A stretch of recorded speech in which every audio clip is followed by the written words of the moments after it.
apologize right out because I'm on a lot of Dayquil today. I caught like a sore throat because ever since Wednesday I've just been going "ha" to everybody I see in the subway. Because I'm a girl, I didn't get beaten up. It was really, really stressful being in New York for the playoffs. I didn't have any idea how like insanely stressed out it would make me. My roommate at one point like sent me off to yoga to try to calm me down. And I don't know, is anyone with me on this? Do you guys think that yoga is complete bullshit? Yeah, you know, do you just think it's a bunch of aerobics instructors that are kind of tired of being like, okay, ready, and 1, and 2, and lunge, and they're like, no, let's go. And place your hands on the ground, and hold, and hold. Keep breathing. Didn't relax me, it was bullshit.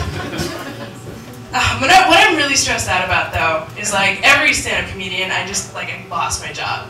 You're either a temp or you just lost your job. I just lost my job. And I have to say that not having a job to go to every day is a lot better than having a job to go to every day. But like the money thing's a little rough, and it was especially disappointing when my like backup plan fell through, because I found out that they don't pay you to donate blood anymore. And now I'm in this really weird place where I'm just hating men because of their ability to produce sperm.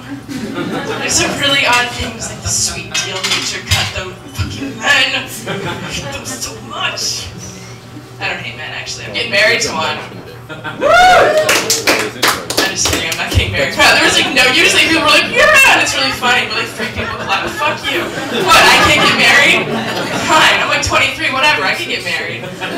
But I do have a boyfriend. I have a boyfriend, and it's good. We have a nice relationship, which is good for once because I, coming from Massachusetts, have dated all the freaks that are in existence. All my ex-boyfriends are kind of like a Cosmo article about don't date these archetypes of freaky men. You know, I dated the guy who got so comfortable that he thought it was okay to start pointing out other hot women to me. You know, like they were some sort of mythical creature. He'd be like, "Holy shit, man, look at that!" And I'm like, "What is it, a Yeti?" No.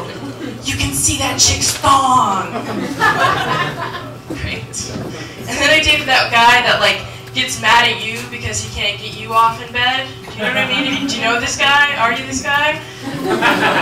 I appreciate it. I knew that he really tried very hard because he always repeat the phrase, "I want you to come. I want you to come." And I was like, well, you're not going to do it by talking at me. Wouldn't that be great if it worked though? We'd be like, "Hey Tanya, what's up? I want you to come." "Oh, you're welcome." She's a good friend. No, but I like my relationship. I'm really happy with it. There's just one like major problem. We suffer from mass transit syndrome. Do you guys know what I'm talking about? This is when you like go out in the city and you have a few drinks and you look at each other and you're like, "Let's get out of here." And you leave the bar whispering things like, "When I get you home, you're gonna be in trouble."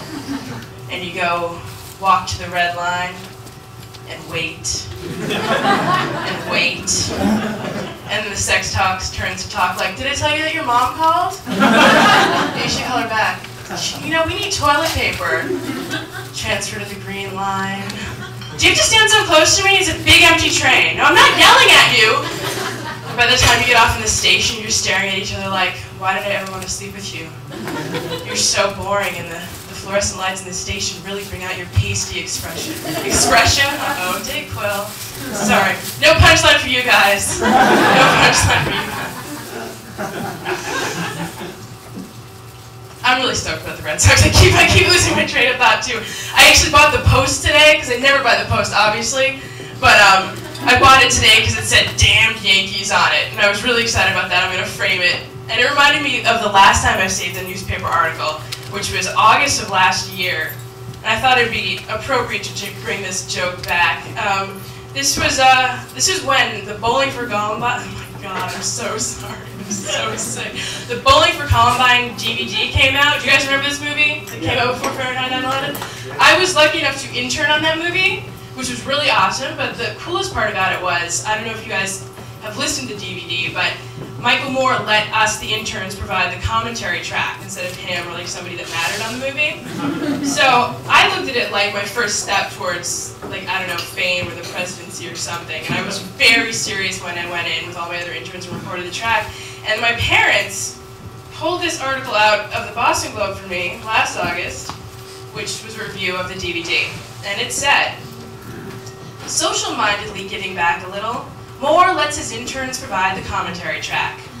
This gaggle of 20-somethings offer the occasional welcome glimpse of life in the muckraking trenches, but an annoying number of observations are glib, banal, or downright psychophantic. Notes one woman on hearing South Park co-creator Matt Stone's hardline thoughts on the Columbine shooters, quote, "It's so nice to hear somebody famous say things that you think too." That was me.